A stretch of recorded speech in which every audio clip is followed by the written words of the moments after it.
I am traveling to visit my mom in Kentucky for Christmas, and then I'm going to Montana with you, Amy. My routine is completely thrown off, but there's one thing that I am maintaining. And that's Ritual. Ritual is an obsessively researched multivitamin. Their essential multis have the nutrients most of us don't get enough from our food, especially me, all in their clean and absorbable forms. There's no shady additives or ingredients that do more harm than good. I'm currently taking their essentials for women 18 plus, which contains 9 key nutrients in 2 delayed release capsules designed for optimal absorption per day. We take their Symbiotic Plus Gut Health every evening before bed, and that minty freshness actually is like a little treat before I go to sleep. Get to go to bed fresh. Ritual's essential third-party tested for heavy metals and clean label project certified. Their products are HSA, FSA eligible with a seamless checkout experience, so you can even save when you shop with your pre-tax dollars. Instead of striving for perfect health, aim for supportive foundational health. Our listeners get 25% off your first month at ritual.com/booktalk. That's ritual.com/booktalk, BOOKTALK, for 25% off your first month. Jack, I haven't told you, I'm hosting a holiday party for the first time ever in my apartment, and there isn't enough sitting room here. You don't have enough chairs. That's why I'm going to Wayfair to find that extra seating for my holiday party. Wayfair has everything you need. It is a one-stop shop. You can get bedding and linen and all the decor that you're going to need, Amy, to make your place look great for this dinner that I now get to find out about. There's something for every style and every home and every season, no matter your space or your budget. Wayfair's huge selection makes it so easy to find the perfect gift for everyone on your list. And they have fast and easy delivery, even on the big stuff. Get last-minute hosting essentials and gifts for all of your loved ones and decor to celebrate the holidays for way less. Head to wayfair.com right now to shop all things home. That's WAYFAIR.com. Wayfair, every style, every home. This episode is brought to you by Espolón Tequila. Slow, sticky, snoozy. They call these the dog days of summer. But Espolón? They don't do boring. Welcome to the Marg Days. Espolón Tequila. 100% blue Weber agave, born to shake up your summer. Just add lime, agave, and a little attitude. Visit espolontequila.com. Espolón Tequila, 40% alcohol, volume 80 proof. Copyright 2025 Campari America, New York, New York. Drink responsibly.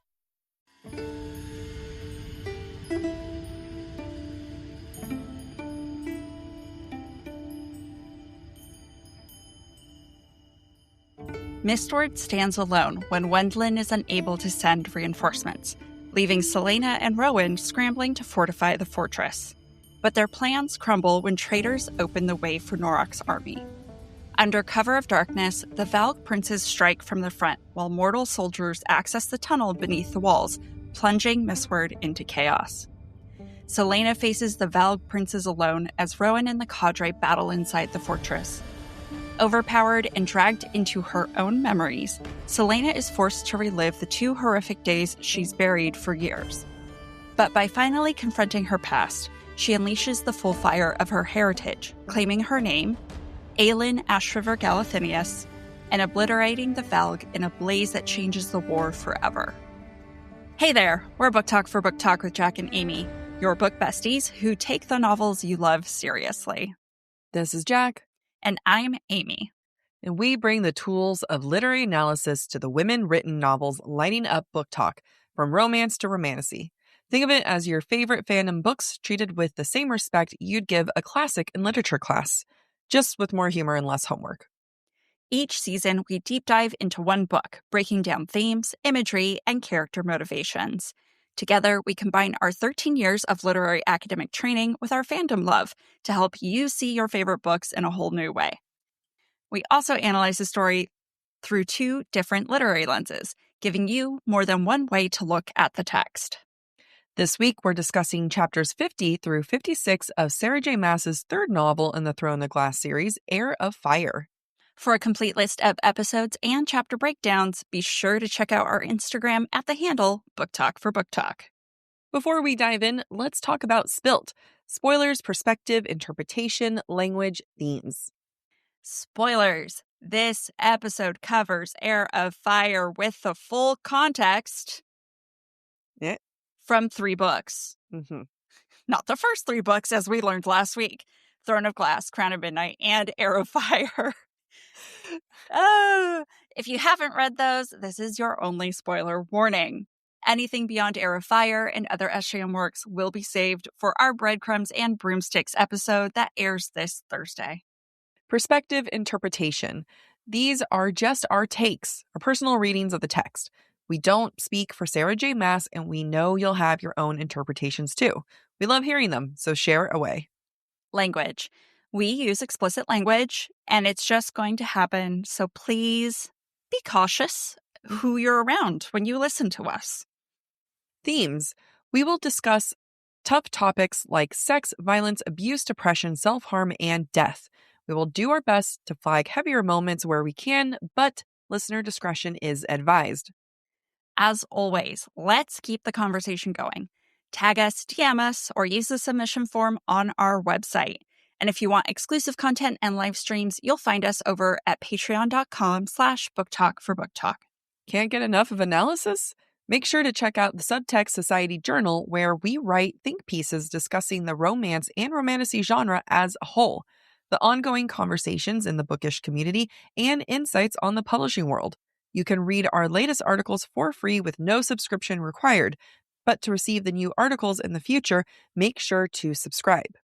Want to be published? Head to the subtextsocietyjournal.substack.com to submit your piece for a chance to be a contributor. Each week, we ask ourselves a question, except for this week.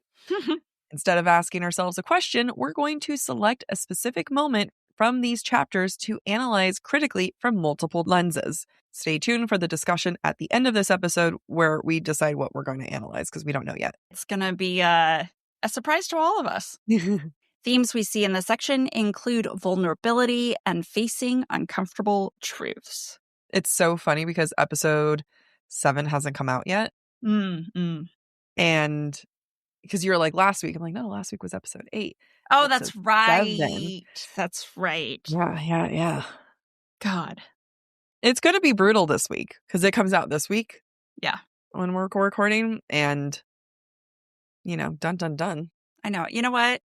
We have to prove that we're humble enough to admit when we're wrong. I feel like we've done that enough, but yes, we'll continue to do that. So we start in chapter 50, and we're with Celaena, and she's throwing a bunch of power into the shield because she's upset about the slaves being killed. Understandable. Quote, a cooling breeze kissed down Celaena's neck. The forest had gone silent as the birds and insects had been quieted by her assault on the invisible wall. The barrier had gobbled down every speck of magic she launched at it, and now seemed to hum with fresh power.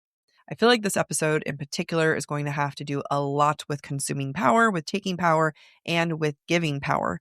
And I think it's really fitting that it's described as gobbling or gobbled, almost like the shield is greedy for the power when she's about to feed it even more power later.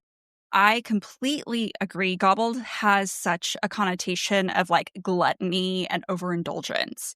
And I do think that speaks both to Celaena's current output of magic as well as the consumption of it by the wards. Like, even though she's mad, you would think, oh, well, with Norrak coming, I should conserve my energy for a fight. But no. I'm just going to waste it on this ward. No, just imagine if she had kept it.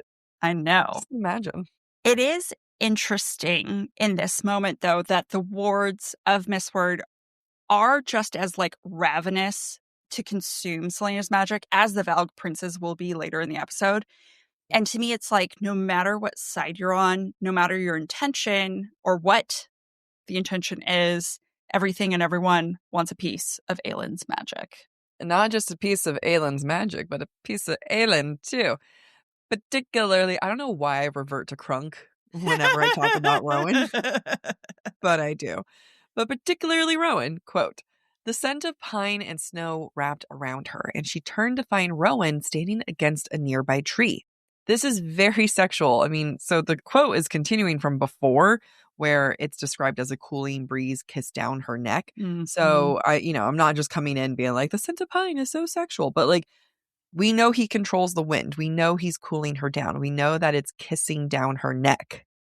And I like this because she's actually going to get his power later this episode. So I feel like all of this is starting to kind of lead up to tease to that. I agree. I also think that, for Rowan to be using his magic to keep her cooled down enough to continue to exhaust her energy is almost like an acceptance or an approval of how she's using her magic and basically unleashing violence. Yeah. Because this is sensual. It is comforting. Mm-hmm. And I agree. The sensuality of the magic feels like a foreshadowing of things to come. Yeah, there's a lot. I feel like Rowan just keeps encouraging her doing the wrong opposite thing of what he would normally encourage her this episode. Yeah. But that's love. That's amore. So then they learn that Mistward is about to be attacked and that no one's going to help. And Rowan goes against everything he said and was like, you should leave. Quote, you do not have to stay. We can go to Dornell tonight and you can retrieve your knowledge from Maeve. You have my blessing. When I first read that, I was like, I like how he subtly snuck himself in there of also fleeing. Like, did you notice that? Yeah.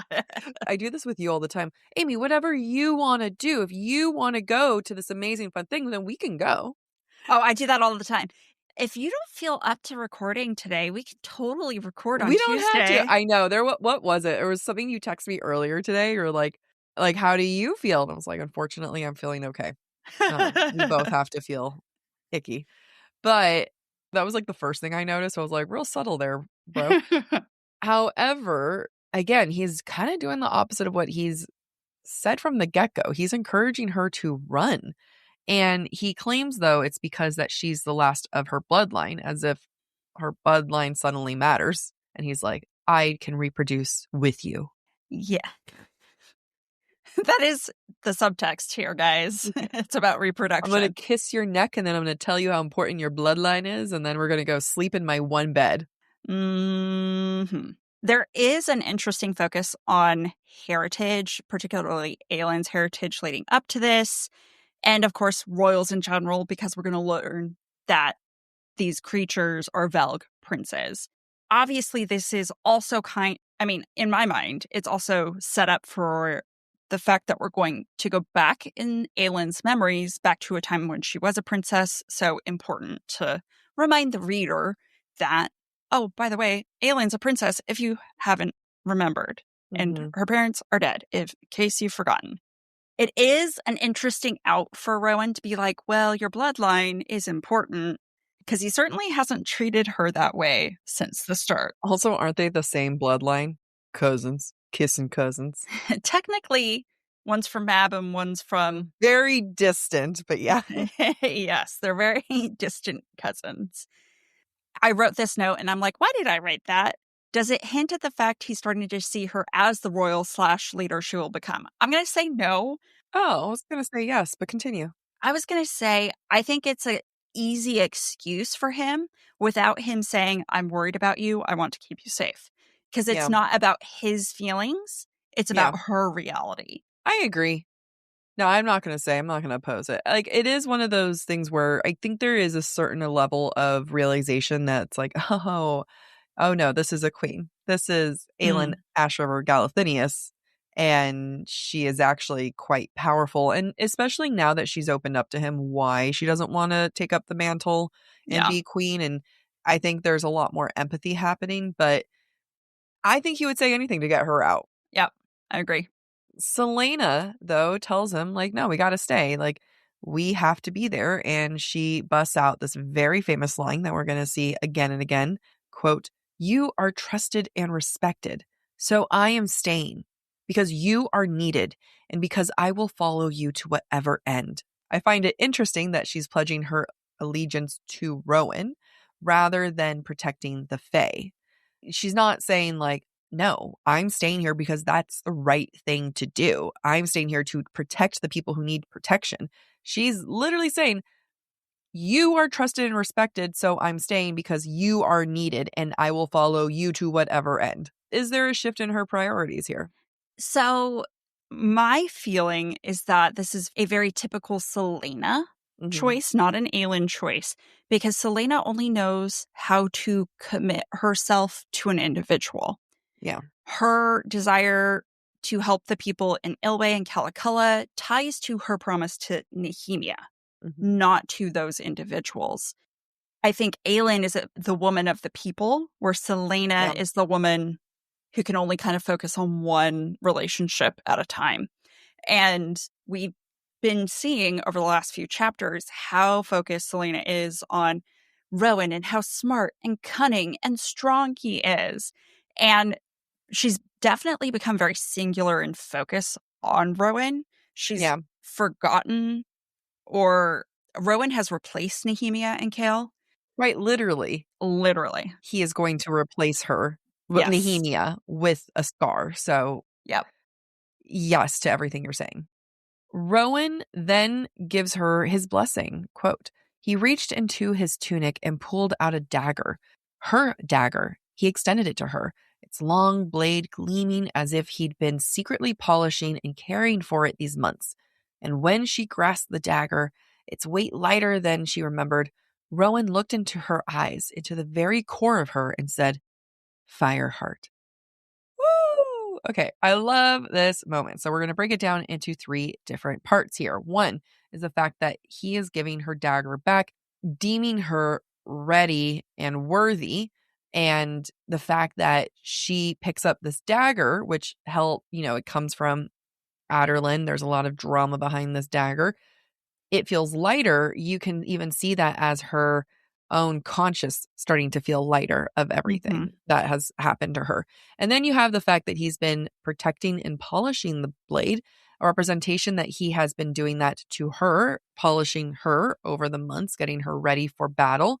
And then the fact that he is using one of her other names. And this isn't a name that Rowan is giving her. This is a name that she was kind of born with. It was something that her parents, or her mom and dad, called her.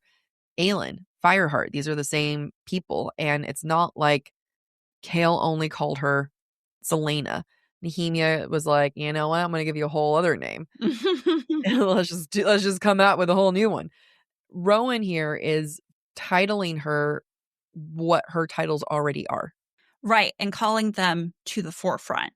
Right. And for me, that's another moment that he's signaling acceptance. Yeah. That ultimately, whoever she decides to be, because quite frankly, she doesn't know if she's Celaena or Aelin right now. Rowan knows and trusts that Aelin is there and will ultimately be the one standing in Aelin's body. Yep. Sounds weird. But you get what I'm saying. I get it. He's like, Aelin, I know you're there. I'm putting you on the spot so that you continue to show up. And, it's interesting because in some ways, by her shrugging off his comment that she's the last of her bloodline, she's in some ways not accepting that title, right, of royalty, of responsibility. Yeah. So instead, he's resorting to names and titles that are sentimental to her, which do tug on her heartstrings as well as ours, and shows he's listened. Yeah. He cares. It's hot. He listened. Woo! Okay, so they go back to his room, and I'm about to list off some sexually charged moments. I do want to preface this that I wrote this the day after I watched Heated Rivalry. So, a softcore gay hockey romance that is hot. So they go back to his room. She's sitting on the bed watching him. He is shirtless and he's washing himself with a slutty little towel. Quote, he wiped his face with a towel, then leaned against the dresser, bracing his hands against either end. The wood groaned, but his face remained still. He just fucked that dresser. You can't tell me otherwise. And that towel, that is an after-sex towel if I've ever seen one. Oh my gosh. In my head, he's leaning back against it. No? Are you imagining his hand? He's leaned against up front. Oh, Oh okay. God, both are slutty. So Both there's are like slutty. the up front, and he is just like shimming his chest to it or whatever. And then the version that you have, he's like back and he's like dick out, Yeah. you know? Yeah. That's what I see. Yeah. It's very much though like the last act, right? The last sex before a battle type thing, but minus the sex, unfortunately. But in my mind, It definitely is coded that way of if they were anybody else, they would be having sex right now because it might be the last time that they ever have sex or see each other or whatever. yeah. You know, just have the sex, guys. If it's there, if it's an option, and if you want it, Take it. just do it. I was actually thinking about this a lot earlier today. Just have the sex. Don't wait if you don't want to. Okay. So after revealing that Rowan called his band of merry men for help, Celaena gets very formal. So she goes up to him. He's like, "You're approaching me." And she's staring him down. She goes, quote, "I claim you, Rowan Whitethorn. I don't care what you say and how much you protest. I claim you as my friend." First off, I relate. It's how I got Amy. It's how I got most of my friends. I just walked up and I was like, "You're my friend now." Second, though, is the ownership. This is the first time we've seen Celaena ever claim anyone like this. There is an ownership and it's very animalistic, and you can say it's like very fey, but it's almost like a new way of life because like something like Amy said, where we're not seeing Aelin, but we're not seeing Celaena. This is a very Aelin thing. This is not very Celaena. Celaena wants to die, as we will see, and Aelin wants to live. And you can't, don't go claiming friends if you don't plan on living. That's a good point. Didn't even think about it that way. I also feel like the formality of the way that she says this is very royal. It's the way a royal would declare that they've claimed something, whether that be land, people, etc. Yeah. And also, in some ways, it feels like a declaration of war against Maeve. Like, Rowan, you are mine. Yeah. And however you want to interpret that, you are mine. And can he really be hers if he belongs to Maeve? So I like this because it kind of sets the stage for all the things that are going to happen in this episode and later down the line. But no matter what, she wants Rowan to know that whether, we make it out of this alive or not, you're mine. And we'll figure out the rest from there. Can someone go to their husband, their partner, and then just like look them in the eye and be like, "You're mine. I claim you." I just want to know, especially if you have a husband, how does a guy feel like if you're just go up to them and be like, "You're mine. I claim you." Yeah, because it's also a very masculine thing to do. Yeah. So for the listeners that have male partners, I would test this out. Unfortunately, currently, no one there at this time. However, For you. yeah. Okay. You just said, unfortunately, not there at this time. So I just wanted. Well, like, were you thinking I was throwing you in there? No. Oh, okay. I just wanted to provide clarity for the listener. Clarity for the listener. I'm single. So, in case you guys didn't pick that up. So, for anyone who has a husband or a boyfriend, please do it and then let us know. See how they react. It's kind of like there was a trend on TikTok where women would just like pick up their husbands and put them on the counter. Oh, yes. I saw that. All right, let's take a sip. All right. Chapter 51. This is my one note. Battle starts. Yeah, you skipped straight into the battle. So I'm going to do some of the lead up to the battle with my notes. So Rowan wakes up Aelin and is like, "Hey, they're here." And we see how much Celaena or Aelin has grown, and particularly her trust in Rowan. Because after she wakes up, she just immediately puts on her clothes and thinks, quote, "She didn't bother with questions. He would tell her what was necessary. She hopped into her pants and boots." I didn't need to copy that part. What the hell? Anyway, he would tell her what was necessary. Like a good soldier. Celaena is not there to question. She's there to act. She's not the same impulsive girl from the start of this novel.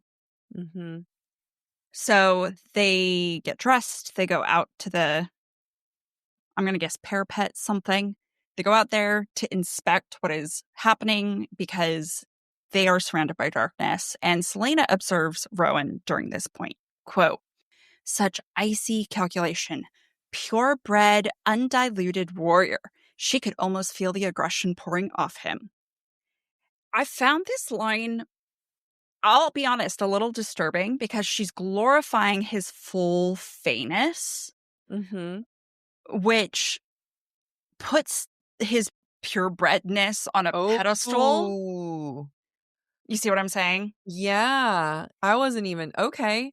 Oh, I like that. I mean, I hate that, but I like, because I was dissecting this in a feminist lens. And right now I would look at this as like a colonial almost lens. So keep talking about it. And then I want to observe this slightly differently.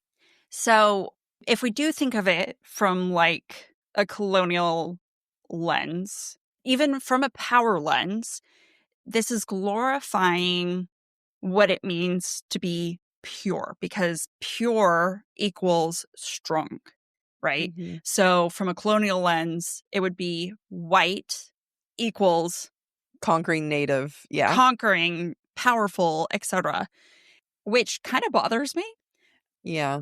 But from a power perspective, I also understand what it's doing is it's giving us a sense of her newly developed admiration for what it means to be Fae and the desire to be Fae, which is interesting because it's something she'll never be able to attain herself, right? She will never be fully Fae. She will always be demi-Fae. And to what extent does that make her view Rowan as always stronger than her because he is purebred? Also, SJM and her FMCs love to call MMCs undiluted power, undiluted warrior. I love that. I love that take. I mean, if you want to take that same moment and look at it through more of like a horny feminist lens, you can say that we've discussed before that Rowan is the only match for Celaena compared to like Sam and Kale, because she could not respect someone who was not a true warrior. And when you have a moment like this, like a scene like this, where his icy calculation, his aggression pouring off of him, Kale could never. At this point, he's too young. He hasn't seen war. He killed one man and cried about it, frankly. And versus Rowan is this man. He's not man, he's male, but like something that Celaena's never seen before. And it speaks to this animalistic nature in her that identifies like a breeding partner. Like a breeding partner, essentially. Yeah. And that's how you look at things in two different point of views. Or three. We did more than two that time. Wow. Menage a trois of lenses. SJM goes on to use some I called it circle of life imagery because I wasn't feeling good yesterday, guys. So she uses some circle of life imagery to show us how terrifying and inevitable the darkness is that is creeping up on Mistward. Like, quote, "the paw of a massive beast, the darkness behind the creatures lashed out, sweeping over the fleeing animal. The rabbit fell mid-leap, its fur turning dull and matted, bones pushing through as the life was sucked out of it." It's very creepy that the darkness can just go and suck everything out of you. I hate that noise. No! I won't do it again, I promise. It's a good thing you don't have to edit this episode. I hated everything about that. Continue. We are made to feel like Celaena and the inhabitants of Mistward will be the rabbit, will be sucked down, dry to the bone, because they are nothing but prey. Like, there's nothing they can do. Because think about it. The use of the rabbit is intentional because rabbits are associated with speed. We think tortoise and the hare, the rabbit is the faster animal. Yet even the rabbit could not escape the darkness. Also, it's just sad. It just makes me sad. What did the rabbit do? And like, what tragic thing is the rabbit thinking of, too? You know, like, how has to relive all of its scary moments. Almost getting eaten. By reliving its little bunny life. It's sad. Saying goodbye to its bunny family in its head. Stop. That makes me sad. This is the point then where we see the three creatures with their collars or their black torques, and they reveal themselves to be... Oh, I don't think they reveal themselves yet. I just keep calling them Valg princes because it's easier. We know it's going to be. Like, there's no spoilers for the set book. These are the princes. So the Valg princes show up, and they are beautiful, unlike Norrak, who we see for the first time. Quote, "He was scarred and powerfully built and armed to the teeth, but he too had skin carved with those glittering black veins and wore that torque of obsidian.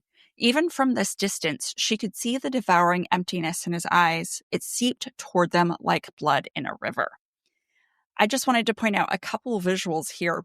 We see black veins on Norrak and the Valg princes, which I like the visual because it implies infection. I know it's tied to the black stone around their neck, which we know is associated with evil in general, but it also, it makes me think of The Witcher, and The Witcher is infected. So there's that, and then this imagery of blood in a river. When blood falls into a liquid, it diffuses, so it spreads out evenly throughout the liquid that it's in, and it's unstoppable. You can't contain it. That's what diffusion is. And so for blood to be in a river or blood to be in water means that it's going to taint the water all around it, change the color, and contaminate it. And so I thought that was a nice visual as well. It is a nice visual. I was just thinking, you mentioned earlier about the title of royalty, princess, king, queen. I just feel like everyone's getting a royal title these days in Heir of Fire. What about me? I know. We have Dorian. We have Dorian. We have Aelin. We have Rowan. We have the Valg princes. We have Nehemia. Adian. Kale's just over here being like, I'm a lord. But even I gave that up. Yeah, but it's just kind of funny where there's like the Valg princes, which is, very dramatic and intense, and I love the name of it, but I'm also like, oh my god, is anyone here not a prince? Yeah, or seriously. Princess?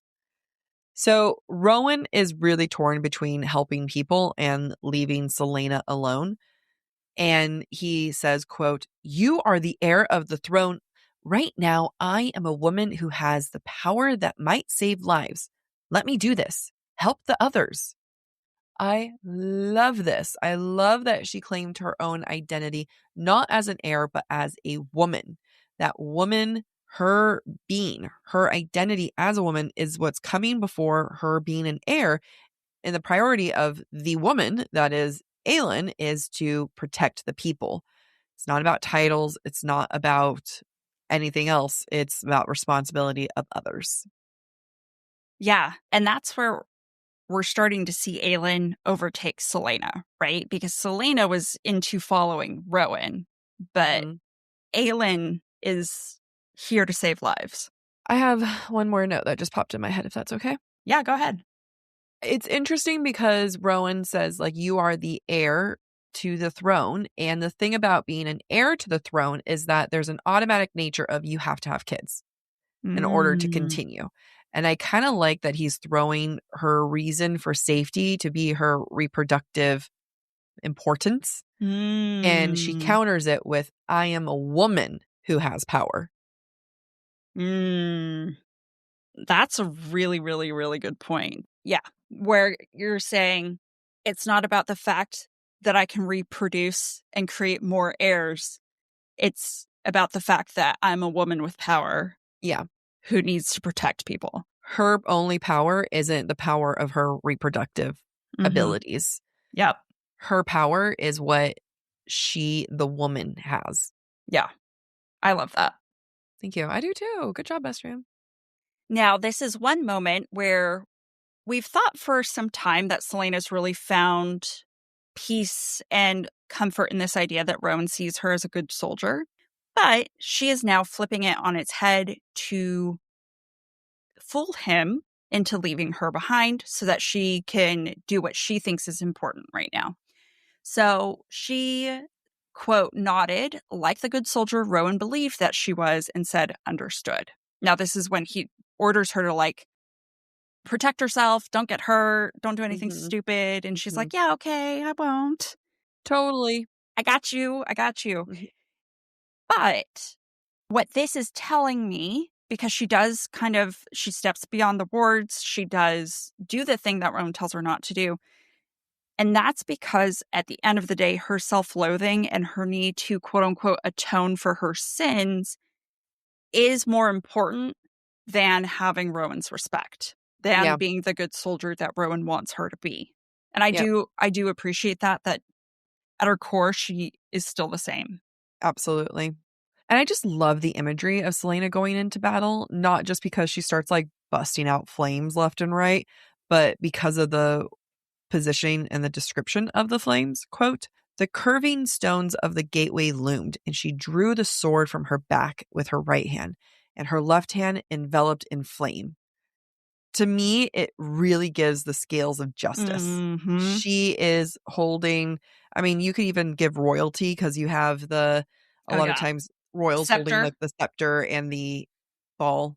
Globy thing. But there's a lot of imagery that you can associate with, like in one hand, one thing, and the other hand, another thing.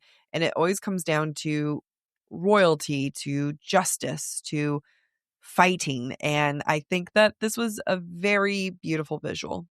What is that thing called? Because I'm like, holy hand grenade, but that's not what it is. But it looks like a holy hand grenade. No? Looks like a... From Monty Python. Okay. Yeah. The orb and scepters. Mm-hmm. So I guess it is an orb. Their little crystal ball. Ceremonial staff symbolizing royal and sovereign power paired with an orb used by monarchs as a sign of authority, originating from ancient symbols of power, blah, blah, blah. Okay. It doesn't make sense. Or they're like, I am in charge, and if you don't listen to me, I'm going to throw it at you. I don't know. Is it symbolically like the world in their hand? Because monarchs are viewed as appointed by God, right? Yeah. I like to think it's dodgeball. And it's made out of pain and death. I mean, yes.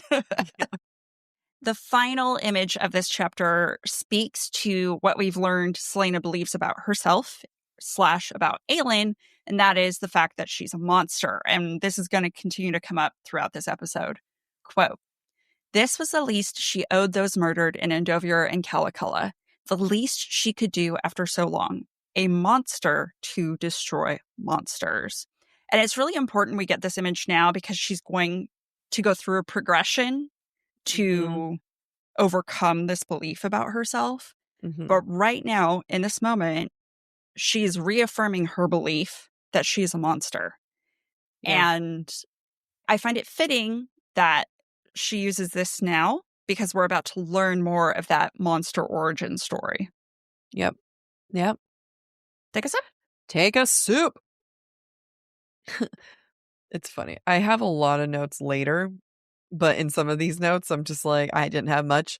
So we start chapter 52, and here's my one note until later. Celaena meets the Valg princes, and they start to fight. Yep. And this is where we learned that the Valg princes are Valg princes. And they tell Celaena that they're from, quote, "a realm of eternal dark and ice and wind," he said. "And we have been waiting a very, very long time to taste your sunshine again." I just look over and it's Taylor Swift's butt, and it just makes me so happy.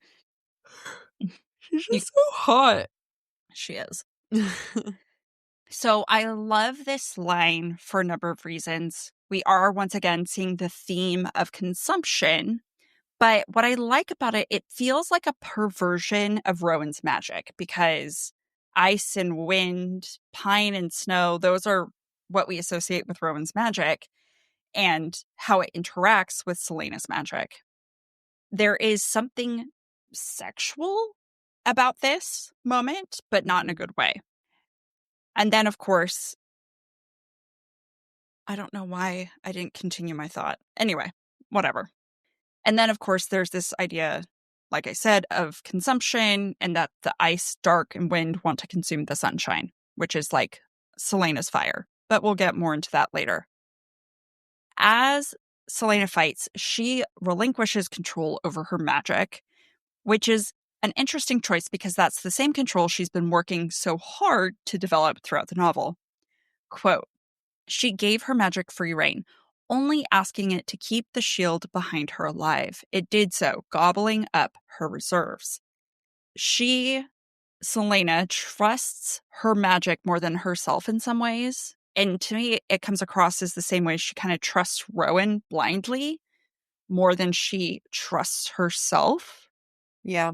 And at the same time, it's also a partner, right? She doesn't necessarily have control of it. She's like, just please be considerate. Yeah. Go do your thing, but like, don't forget me. I get it. This is a me writer thing, not a actual critique, but when it comes to certain words, like gobbled is such a distinct word and you're only talking about the shield so many times. And if you're referencing the shield, like let's say you reference it 3 times and 2 out of the 3 times, you're describing it as gobbling. Yeah. I personally believe you find another word. Yep, I agree. There's a lot of like writer notes that I have in this episode that I hope people find interesting. I do. Anyway, at least Amy says yes, and everyone else hasn't said anything, mainly because it's not out yet. So while fighting, Celaena struggles to harness her magic because it's totes super powerful. Quote, her knees quaked, but she swallowed the blood in her mouth and took another breath.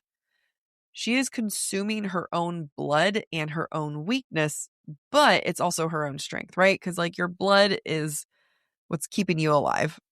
But at the same time, the fact that she's bleeding is showing her weakness. And I just like that image can be used to interpret 2 different ways if you'd wish. The boys, the boy band, has heard Rowan's call and they have all showed up. Quote, shouldering past the other towering male who now appeared, Lorcan. Even Lorcan had answered his call. No notes, just, Lorcan! Ah! You don't understand the appeal? I'm about to be so hot for Lorcan. I don't understand it. I don't remember why. You just remember the feeling. I just remember this very specific feeling. And I think it's because he's just like not a nice guy. And I just love that shit. Oh. Last night I was like, you know what? I was scrolling through Hinge. I'm like, I really need to break away from like the certain type. I had a type of guy that I dated for a long time. And then I was like, I need to break away from that type. And then it switched to another type of guy. And I'm like, what the fuck is wrong with me? And I'm like, you know what? There's a lot of men left over are blonde men. And I think that we tap into this. All right. I expand my horizons. I mean, I did like the blonde men, as long as they had brains. I don't know. I don't know what's available to me right now. That's fair. But I was just kind of thinking because Lorcan, I'm like, ugh, like kind of an asshole, brooding. Sign me up. Rowan realizes, though, that Celaena was never planning to make it out alive. Surprise! So Celaena. Quote, she had lied to him. She had wanted to save lives, yes, but she had gone out there with no intention of saving her own. So Rowan is betrayed, but I think he also kind of respects it because he probably would do the very thing that she's doing right now. Also, like I was saying a second before, is that this is a very Celaena trait. The fact that she plans to go out saving people, thinking that she's not going to survive. Girl has done this so many times. Yep. Girly Pop loves to go into something not planning to survive. Yeah. This is something that, again, Celaena does. Celaena does not value her life. Aelin, though, Aelin does value her life. And in many ways, Celaena does die. Celaena dies out here. She went in without any plans of coming back, and Celaena does not come back. I love that. Yeah. Aelin's got shit to do. Yeah, she does. Take a sip, guys. Take a sip. So now we're in chapter 53, and the princes take Celaena through various memories to torture her and to feast on her pain.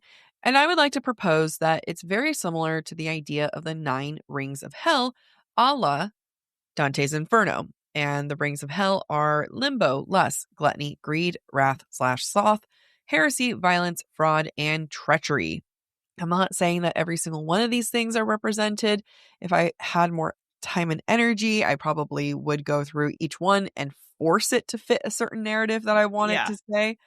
But I think it's fair to say that SJM is 100% using this idea of descending down the rings of hell, because she is quite literally, Aelin is quite literally going through all of these memories, and there will be a bottom. Mm-hmm. I love it. I think it should be an SSJ article. I like the articles where I bitch about things, not think about it. Yeah. I'll take this one on for you. How's that? You have another one of mine to read. I know. I'll write it. Okay, so one of the first images we get in this descent into hell is Celaena standing between two bloody beds. And this is Celaena between like her parents and Nehemia. These are deaths that she feels like she caused. And again, it brings me back to this imagery of scales of justice rather than her coming in as the one dispersing justice. She is the one who's currently being judged. Mm-hmm. I love that.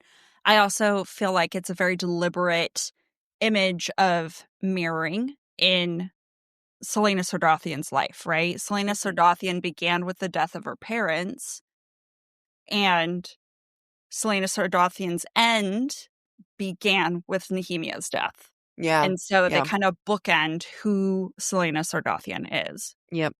The Valg princes, meanwhile, are like vultures, and they circle Celaena as she relives her past. Quote, as before, Celaena stood between the two bloody beds, reeking breath, caressing her ear, her neck, her spine. She could feel the Valg princes roving around her, circling with predators' gates, devouring her misery and pain bit by bit, tasting and savoring.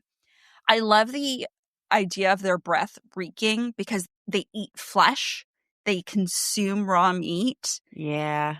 And that's why their breath reeks, at least for predators. That's why their breath reeks. And it's very sexual in how it's caressing her ear, her neck, her spine. Mm-hmm. Mm-hmm. And once again, they are tasting, they are savoring because Celaena, Aelin, her magic is a meal that gives other people strength. Or in this case, it's her pain. And they are now partaking. If there's anything, you just like you're saying, like eats the flesh. If there's anything that I've learned on TikTok is that cannibalism is a lot more common than I thought. All right. Made me gag. Yeah. Yeah. We are momentarily taken back to an image of Celaena in Crown of Midnight. Quote, she now stood like a wraith in her parents' bed, where she had lain 10 years ago, awakening between their corpses. If you recall, Celaena was called a wraith or compared to a wraith, looking like a wraith at least 3 times, maybe 4 times in Crown of Midnight. And a wraith is a ghoul, supernatural creature stuck in their grief, made to haunt those around them because of their grief. This is also the point where Celaena gets a haircut, which I love because we started the battle when Celaena wakes up. SJM makes sure we see her braid her hair as she's talking to Rowan before they come outside.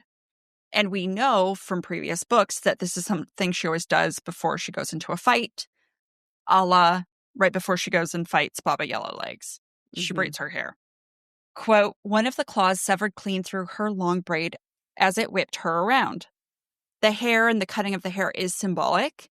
You might not understand why at this point, but as we're going to see, and I'm going to call out through the rest of this episode, the cutting of the hair is literally shearing the past. Her hair especially holds memory, and that memory needs to be cut out. And that's what we're about to see.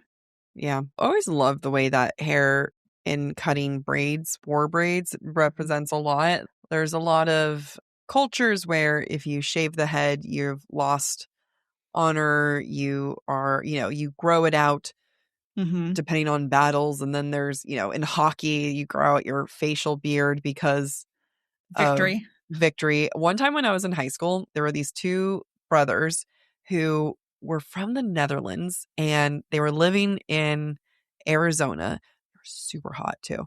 And they threw a party at their house when their parents were gone. And the older brother, when his dad found out, because he had like this really gorgeous, like brown curly hair. When his dad found out, apparently he like grabbed him, yanked him down, and shaved his head. Like forcefully shaved his head. He goes, I'll respect you again when your hair grows out. Wow. He looked so good with a shaved head too. But that's the kind of shit you put in a book, in a romantasy book. I Yeah. love that. I know. It was good. I mean, very traumatic if you think about like a 16-year-old being like forced down while their father Yeah. shaved their head. And Yeah. he came to school like absolutely ashamed Yeah. and just very like it was fucked. Like he was like, it definitely did a number on him. But like, is that good parenting? I felt like it kind of was. I was like, that's smart. Like, I'll respect you when your hair grows out. I mean, it's obvious to some extent that the kid really identified with his hair. Like that was a core part of his identity. Yeah, so then that's not so great. Yeah. Again, this guy, I remember him being super hot, and I was like, he looked great with his hair. He looked great without his hair. What happened to him?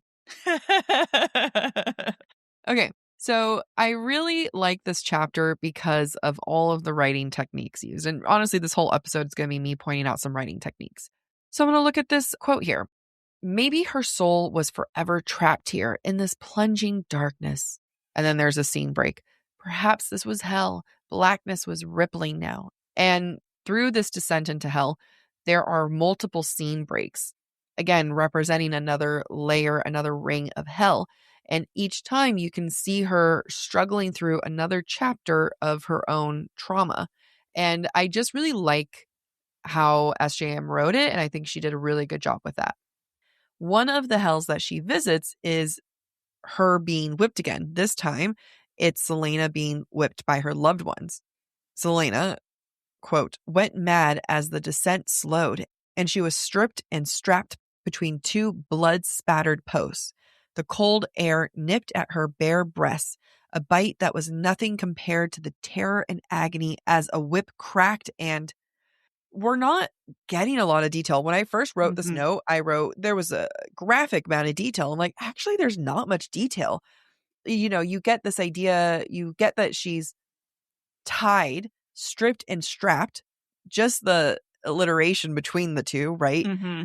Between the two blood spattered posts, right? And then you have the cold air nipping at her bare breasts. And then again, like it's not much, but at the same time, like you can feel the fear. You can feel the cold. You can imagine that blood splattered post, and you can almost smell, scent, hear, taste everything that she's going through at this moment. Great writing. Yeah, I love it because it makes me instantly feel not only vulnerable, but humiliated, like ashamed. Yeah. And when you think about it, this is 17-year-old Celaena, her virginal body, bare, and desecrated, mutilated. Yep. And it's not by just anybody. It's by Nehemia and Sam, who are, at this point, not only alive, but perfect. Quote, Nehemia was whole, beautiful and untouched, her eyes full of damning hatred. And then from behind her emerged Sam, handsome and tall. And when you compare Nehemia and Sam in their beautiful forms, in their perfect bodies, desecrating Celaena, it feels like an ultimate disgrace. And it feels like something Celaena believes she deserves. Yeah. Yep. Meanwhile, the Valg are continuing to savor the mental, emotional, and physical pain that Celaena is experiencing. Quote, she had felt their pleasure as she begged for the whipping. It was their sustenance. Her mortal flesh was nothing to them. It was the agony within that was the prize. They would draw this out forever, keeping her as their pet. Sustenance. This is literally, her pain is the life force that keeps them fed. Again, dealing with consumption. And I don't know, it makes me feel things. Like, it's very powerful. Yeah. What do you think it would, other than like the obvious trauma, what other things would it make you relive? Like, I think for me, it'd be like the one time I farted in a yoga class. And honestly, that would probably keep them going for a long time. It would be my junior year of high school. I got someone expelled for cheating on tests. And mind you, this was in a class of 14 people. and half the class supported me and half didn't. And I had to endure 2 more months of the semester. Whoa. Do you wish you hadn't done it? Hadn't reported? Or No, I doubled down on that one. I mean, it was at the level where my mother's best friend sided with the boy's mom instead of me oh. and explained it as it was basically boys will be boys instead of holding him accountable. Oh. Was it one of those things that he didn't have to get expelled, but they like It was one of those things where there were 14 people in my class. There were only 2 boys. I was friends with both. And when my mother told the headmaster, she revealed the gender of the person who was cheating. And so I had to go back and clarify which one because I didn't want my friend who was innocent to not get in trouble or to get in trouble. Yeah. I mean, that feels really extreme to be like, you cheated on a test, you're expelled. He had I was the first bit of proof in like 3 years of him continually plagiarizing, cheating on tests. Like, Nah. he would go into our teachers' computers if they forgot to lock them to download all their files. So he knew what the test questions were before the tests happened. It's such bullshit that people get mad at you when it's like, yeah, and you wouldn't have said anything if he hadn't done it. Annoying. And yeah, I wouldn't have done it if he told everyone in the class except 2 people he didn't like. One of them was one of my friends. So I was like, well, I can't. You're not even good at it. Like, he's not even good at, if you're going to do something wrong, be good at it. Yeah. My God. All right, one more note before we have a long chapter and we're going to take a little water break. So then the Valg princes, they're continuing to feed off of her and they're loving this shit. Quote, one by one, they groped her through memories. She fed them, gave them everything they wanted and more. It's giving lust. It's giving gluttony. Again, coming back to the 7 rings of hell. It's almost... it's very assault coded. It's very assault and it's very like almost orgy coded. Like, because there's a certain level of... Okay, I'm going to say this. There's a certain level of consenting because Celaena at this point keeps yelling like, again, another. And it's like this like continued repeated orgy of pain where the princes are consuming and loving it and she is miserably and reliving it and not loving it, but she's just in it with them as much. It just shows how much she's struggling. Yeah. And how much she truly believes she's a monster and she deserves everything that's happening to her. Yep. All right, we're going to take a sip. Amy's going to go refill her water because the next section is long. I'm going to see if I can find this guy from high school. I was hoping I could quickly see if I could find the high school guy. Oh. I'm guessing that's a no. Wait, I found him. Oh my. Ugh, no photos. See if I can find him on Instagram or something. Yeah. I want to see what he looks like. So funny. I haven't been on MySpace, or not MySpace. I haven't been on Facebook in forever. Then I'm like, all of a sudden I was scrolling past old messages and then I was like this one guy that I dated, I was just like scrolling past messages and I saw like a photo on his profile photo was a wedding photo. I was like, oh, he got married? Oh, wow. Not. No, I know. Yeah. I feel like would have told me. He would have been like, hey, I'm about to get married. No, you guys, my ex. Do you want to bang one more time? He really would. He like last year, he was like, hey, how's it going? I'm like, I'm getting ready for my uncle's funeral. Yeah. Oh, cool. I just want to let you know, I'm probably going to marry my girlfriend and have kids with her. Oh, boy. Mind you, this was my first boyfriend from when I was 20. Yeah. Thank you for informing me, though. It's a nice little spiral to have. He just wants your... So... I don't know. He just wants me. From you. Yeah. Plot twist, it's an ad break, but we promise it is still canon. All right. So now here we are, chapter 54, and we finally get a fully formed flashback from Aelin's past and what happened leading up to the night her parents and family were killed. So before that night, the king of Aderlin shows up, and we get this image of the king and his entourage. Quote, their gold and crimson flags, however, flapped in the crisp wind, the golden poles shining as brightly as the armor of their bearers, who trotted at the head of the party. They're clean, there's nothing scuffed, they're polished. It's almost as if they've never been in a fight, and image matters. Because I feel like this could also be like the fraud part of the Rings of Hell, where the king is a fraud, where, there's this image of like, look, we're perfect, we don't fight here. And then they're going to go and kill everyone. It's also such the opposite of Celaena's first impression of the guards when she entered Rifthold, with their tarnished and beaten up armor that hasn't seen. So this is like completely like different in the sense of it's like they were in their golden age. Yeah. It's like they've rusted just as much. That's amazing. Good point. Good point. I love that. I got chills. Ooh. Okay. We get a little bit of insight also into Aelin, and I just love her dynamic with her uncle as well, who is the king. Only Orlin had smiled at her today, said she looked very pretty in her blue dress and golden crown, and tugged one of her freshly pressed curls. I love this because it really brings home why I feel like, for me personally, Celaena likes to wear nice things, that it connects her with her past, where she did get to wear nice things, and maybe even shows a connection to her uncle, who praised her.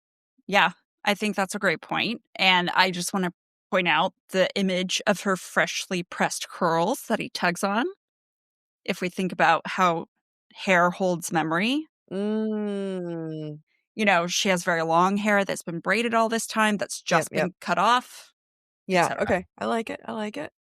Now, as a result of the King of Aderlin's presence, the palace is both full of beauty and violence. Amy, you know how I've been going to the gym now 5 to 6 times a week? You are in your beast era. I really am. I now start every day with AG1. And I'm telling you, I feel great. And now is the time more than ever to be proactive about supporting your health. Especially when you're traveling over the holidays, or honestly, the most germ-filled moment, large family gatherings. I know my family. It makes me feel more confident knowing that my immune system is getting the daily support it needs. While everyone else at work has been getting sick, I've been taking my AG1 Next Gen, which contains more vitamins and minerals than ever before and is clinically shown to fill common nutrient gaps. And honestly, I enjoy the taste. They taste so good. I don't know how they do that. Their flavors include original, citrus, berry, and tropical. What's been your favorite? I've actually been doing the original pineapple and vanilla flavor. You know I love citrus. I love their citrus.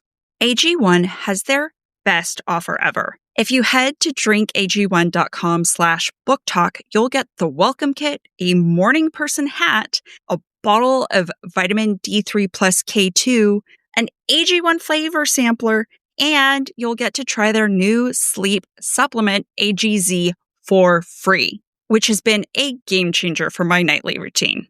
That's drinkag1.com/booktalk, BOOKTALK, for $126 in free gifts for new subscribers. I wear glasses every day of the week except weekends, and those become my fun contact days until I'm about to run out, which I am on my last pair of contacts right now. 1-800-CONTACTS has been my go-to for refills with my contacts.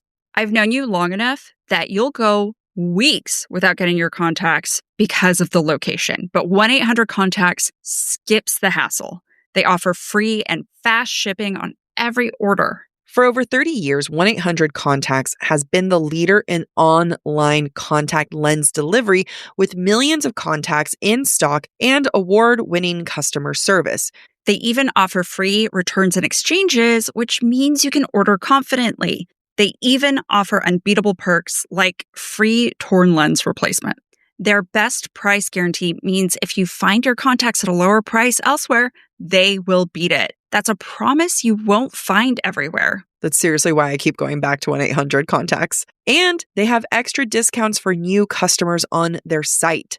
Getting contacts doesn't have to be a hassle. Let 1-800-CONTACTS get you the contact lenses you need right now. Order online at 1-800-CONTACTS.com or download the free 1-800-CONTACTS app today. Hello, I'm Diane Morgan. If you know who I am, you know who I am. If you don't, who cares? I'm here to explain Italian Time, a holiday phenomenon where Italians throw away their clocks and gather for eternity with San Pellegrino. I've been at this party so long that I've eaten 5 courses, hugged someone's grandma twice, and been offered a job in the family restaurant. So this holiday season, make sure to bring enough San Pellegrino to last you through the meal, the after meal, and the entire goodbye ritual. San Pellegrino, holiday on Italian Time. The Subaru Share the Love event is on from November 20th to January 2nd. During this event, Subaru donates to charities like Meals on Wheels, and so far has supported the delivery of nearly 5 million meals to our aging neighbors. When you purchase or lease a new vehicle during the 2025 Subaru Share the Love event, Subaru and its retailers will make a minimum $300 donation to charity. Visit Subaru.com/share to learn more. It's something we're not unfamiliar with, especially when it comes to Celaena. So it's interesting to see that Aelin had a very similar background. Quote, "The whole court was snarly and wearing far more weapons than usual. Even, quote, Adian was wearing clean clothes, a crown, and a new dagger, which he'd taken to tossing in the air." There's a lot of references to weapons, even in somewhat unusual places. But even though Aelin observes it as an 18-year-old, it doesn't necessarily bother her. She just acknowledges it. What I find interesting about this is that her origin, Aelin's origin, is not unlike what we've seen Celaena encounter in Rifthold. So in that way, Aelin and Celaena have kind of the same origin, the same beginning of comfort with violence. Even later in the chapter, quote, "There were daggers on Lady Marion's legs beneath her dress. She, Aelin, knew because she kept bumping into them. Lord Cal, Marion's husband, sat beside his wife, the steel on him gleaming." Now, Marion is a nursemaid. She's a lady's maid. Mm-hmm. She has been the one taking care of Aelin, and yet she's armed, which is kind of the opposite of what we expect of a nurturing figure. Yep. Just pointing that out. I love Lady Marion because SJM does a lot with her, and I feel like she does a lot writing her in such a short amount of time. And I love the way that Aelin thinks about Lady Marion. Quote, "Elide, her daughter, the girl was too quiet and breakable for her to bother with usually. And Lady Marion, her nursemaid, would like go and hug her and coddle her, which is hilarious because that's her mother, right?" Mm-hmm. And it's such a harsh way of looking at it, but it's such a wonderful, pure way of showing who Aelin was, right? Mm-hmm. She's jealous. She's spoiled. She's a child. You know what I mean? Like, she doesn't know better because no one's taught her better. No one's been like, "Hey, little girl, stop that." But it's such tiny things in this chapter, does so much, and it's just really good writing. Yeah. One thing that really sticks out in this chapter also is the fact that Aelin, as an 8-year-old, will reflect on the fact she has no friends. Yeah. And knowing that she has no friends, she still continues to be jealous of and, not want to bother with Elide, who probably she could have been friends with. This is a slippery slope of what very much could have been I just don't have any girlfriends. They're drama. Mm-hmm. And it's like, oh, SJM, you made her dance a fine pick-me line. Yep. It's also really exciting to get to see a young Dorian. And I just kind of like when I imagine him like an anime chibi. I do too. Chibi Dorian. Yeah. And so Celaena is looking at the king of Adelin at this point, and she thinks, quote, that she hated the way he ignored his dark-haired son, who stood like a pretty doll beside him, his manners so elegant and graceful, his pale hands like little birds as they moved. It's so freaking funny where she's just like, oh my God, he's pretty and delicate and dainty and I hate it. But, at the same time, he's kind of everything that she is not and struggling to be also. So she's feeling extra harsh about that. And I feel like it's still very much Dorian, who knows to just stand there and be an ornament. And it's really sad when you think that this is the way that he is because he was raised this way. Yeah, I love this image because Dorian, unlike the Dorian we first met in Throne of Glass, comes across as so demure and feminine. There's nothing granted, he's 9, but there's nothing masculine about this Dorian, where you might say he's the epitome of toxic masculinity at the start of Throne of Glass. But Go ahead. But you can also say he is the epitome of nothing masculine still, because he needs everyone to save him. Right. Absolutely. He knows how to mask the masculine. Yes. He puts on the airs of masculinity, but isn't actually masculine. Yeah. I also find the use of little birds to describe his hands as an interesting choice, because of course the first thing I thought of was the ortolan songbird. I think that's how you say it, which is a delicacy in French cuisine where I'll read the description of it, but basically it's a bird you can eat in a single bite. Nope. So this is the image I conjured in my head when I read the line, his pale hands like little birds. So ortolans are small songbirds, force-fed grains to fatten them up, then drowned in brandy. Then when they're prepared, the bird is eaten whole in one bite, except for the beak. Diners cover themselves with napkins to hide their sin from God. What? That is what I think of when I think of Dorian. I hate this. It's a thing. No. People just need to eat their rotisserie chicken over a kitchen sink in shame like I do. In full frontal of God. It's what I do. Full frontal to God, in front of God. I mean, God, am I being damned for that? I don't know. God see me naked. I'm so confused. Anyway, that's what I think of with Dorian's little hands. Okay. He's feminine, he's weak, he's bred just to be eaten or just to be consumed, which in some ways might be true. Ortolan? I thought you misspelled Otterlin. So that's kind of interesting. They're so... Oh! No! Oh, they look like a little baby bird. I didn't tell you to look at it. Yes, you did. No, I didn't. It was in your subtext. Now, what is interesting in this context is that Dorian is the better quote-unquote bred royal compared to Aelin and Aedion.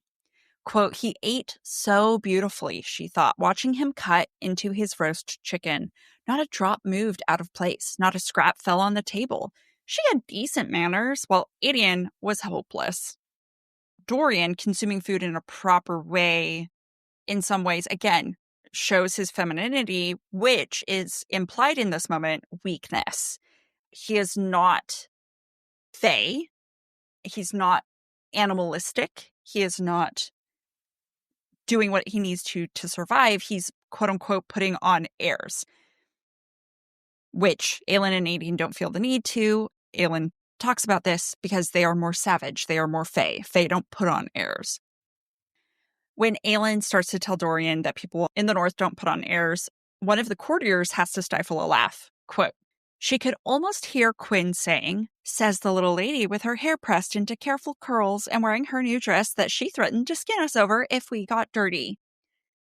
Just another subtle hair reference, and I keep bringing it up because, like Quinn, SJM is calling attention to her hair.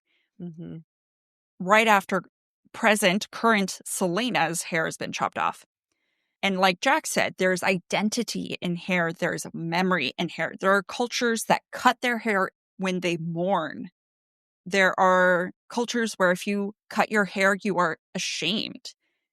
If you think about Samson and Delilah, Samson's strength was in his hair. And so when Delilah cut it, he no longer had strength. In my culture, cutting your hair means you have bleached it too much. And that is the culture of Los Angeles. You've done too much damage. Have to start over. Kind of. Now, I like this idea of mourning because Aelin has never had the opportunity to truly mourn this set of memories we're about to see. Yeah.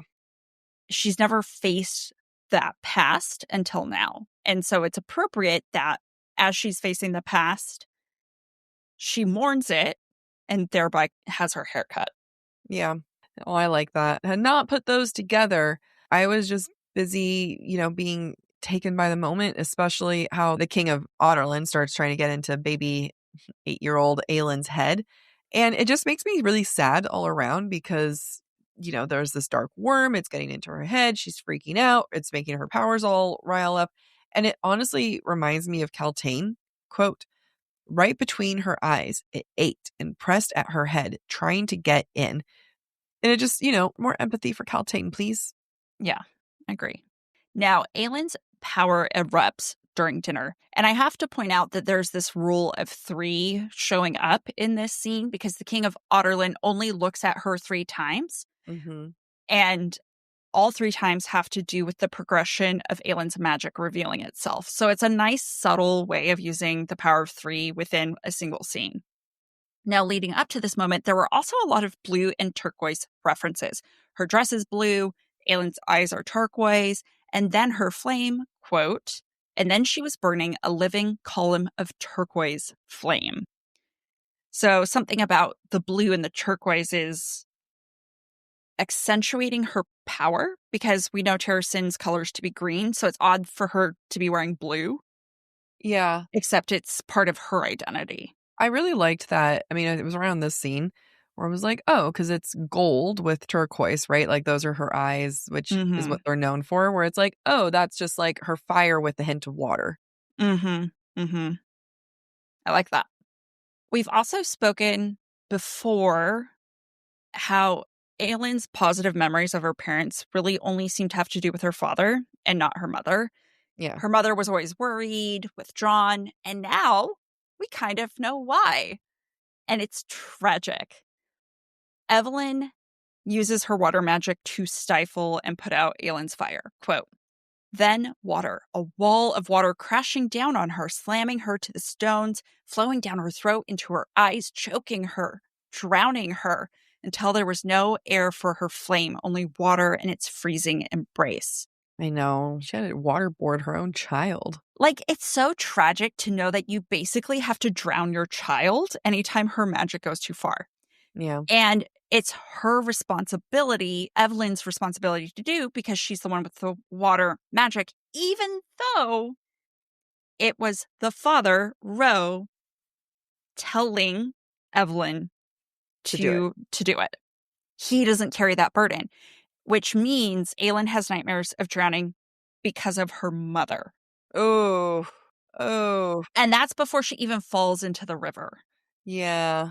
And so it's no surprise then that all her memories of her mother are negative because only negative experiences, like oftentimes a person's very first memory that you can recall is often negative.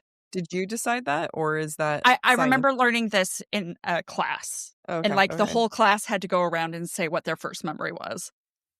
Later in the memory, Evelyn tells Aelin, quote, I'm sorry, her mother whispered onto her forehead, for the nightmares had also been of drowning, of icy water closing over her head.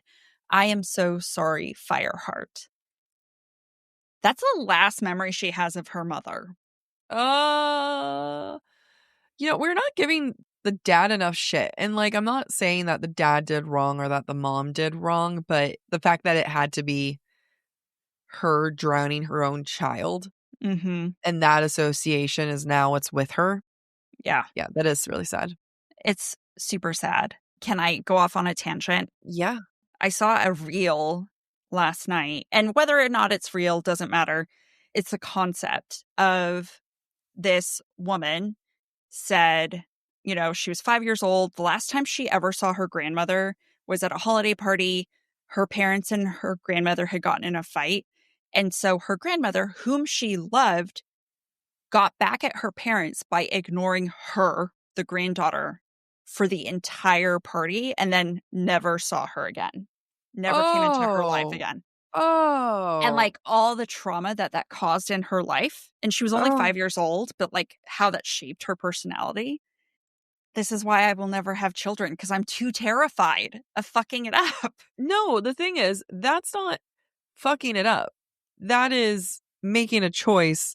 Yeah. And that is a bad person. You know what I mean? Like, there's Yeah. a difference between like something accidentally comes out of your mouth. Like, I tease all the time, and I probably would say something, teasingly, accidentally, and then it just scars my child, versus like manipulating a situation to hurt the kid like that. Yeah. I Anyway, that made me think of this, not because Evelyn wanted to, but because she has no control of how Aelin thinks of herself following this. Yep. So sad. Now, after this, the next morning happens, and Aelin has to go have tea with Dorian, which is kind of cute. You're like, oh, little prince and princess playing tea time. And in previous books, I can't remember if it's Throne of Glass or Crown of Midnight, but we get Dorian's perspective when he thinks about having tea with Aelin. And he was just like, oh, she was so upset that I spilled tea on her. And then I love that we get it from Aelin's perspective now, quote, and when Dorian's flawless manners faltered and he knocked over the teapot, spilling on her new dress, she made a good show of having Aedion threaten to pummel him. But she didn't care about the prince or the tea or the dress. Again, it's just a lot more depth to her. This is a lot more to Aelin than, the pretty dresses. It's interesting that even at that age, there was a lot that was performative about her. And I think that's fair. Like, I think that, give little humans more credit on them being aware and knowing what they need to do to put on airs, which is, again, super tragic. And another moment of just showing how good SJM is at her writing, especially in the second half of the book. It's when she tells the story of Lady Marian and her husband and the love story between them. And it's so sweet. And a lot gets done in a really short amount of time. Quote, handsome Cal Loken, who somehow become the dirtiest man in the castle and constantly needed Marian's advice on how to remove various stains, who one day asked a bastard-born servant to be his wife, and not just wife, but Lady of Paranth, the second largest territory in Terrasen. 2 years later, she had borne him Elide, heir of Paranth. Such a short story, very quick, but I love it when this happens, when you're able to give such small details in a quick moment that it paints a larger story. Think of this as like any Taylor Swift song, particularly All Too Well, right? You have the line, you used to be a little kid with glasses in a twin-size bed. And it's just small words, large impact. And I think that's some of my favorite type of writing. It's at this point that we learn the origin of Aelin's beliefs that she is a monster, that Aelin is a monster, because she thinks it even before Aelin's parents were killed.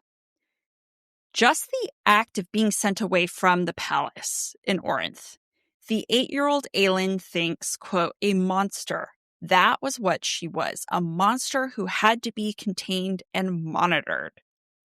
Because, quote, they only summered here, the country house, as the house was too drafty for winter and the roads too perilous. The fact that they'd come, ... Whether or not Aelin is correct, Aelin is making inferences. Children make inferences, and they learn to believe certain things based on those inferences. And in Aelin's case, she is learning to believe she's the reason everyone's life is hard. She is the reason why others make sacrifices. And that makes her a monster. Yep. And Aelin wakes up in the middle of the night or struggling to go to bed, and Aelin's mom gives her one of the special pendants. Quote, White stag had been carved of horn gifted from the Lord of the Forest. Between his curling antlers was a burning crown of gold, the immortal star that watched over them and pointed to the way home to Terrasen. I love the description, it's very biblical. It's very religious. Maybe not biblical, but religious. And I feel like you can point to several different religions to create this image. If you want to make something seem very mystical and, fantastical, all of these things you can kind of point to what's been used in various religions throughout history in our world. But just, I appreciate it. It's also a little breadcrumb for later. Yeah, oh, yeah. Big old breadcrumb. I'm just going to continue to highlight moments in writing that stands out to me when I think they're particularly good. Quote, "The rain had soaked everything, but they had to be exhausted from dealing with her, and from anxiety they tried to hide."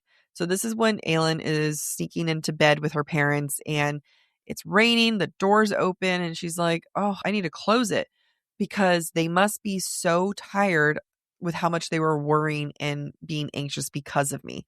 And it just shows, again, little tiny things to show us how much shame she feels. Then Marion comes in and finds Aelin in between her parents' bodies and, starts screaming. And you okay, Amy? Yeah, it's just sad. Yeah. Quote, "Marion stayed and drew a bath, helping her peel away the cold, bloody nightgown. They did not talk, did not try. Lady Marion bathed her, and when she was clean and dry, she carried her down to the cold kitchen." Chronologically, this is the first bath that we see with Aelin, and it's to wash away her parents' blood.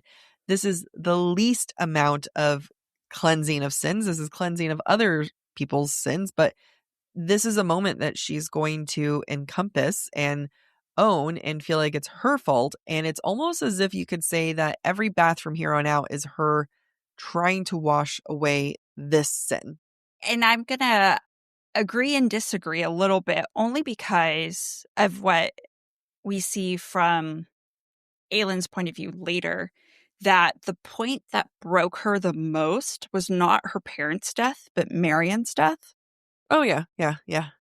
And here, if we look at it, the bath is almost that cleansing of the parents' death. But Yeah. she never gets cleansed from Marion's death. I can see that too.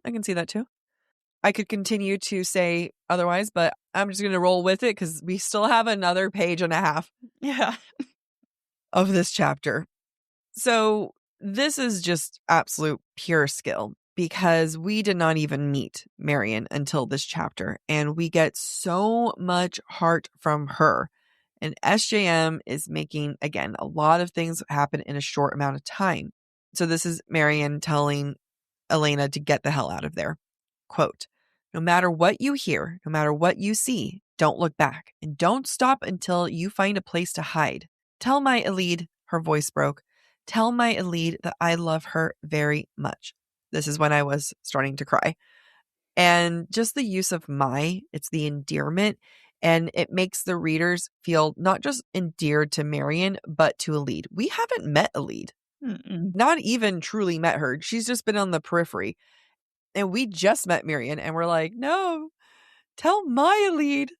That's heartbreaking. So just use of smart words. The death scene is so powerful. This is when Aelin is watching Marion die or be murdered. Quote, "She knew enough about death to understand that once a head was severed like that, it was over. Knew that Lady Marion, who had loved her husband and daughter so much, was gone.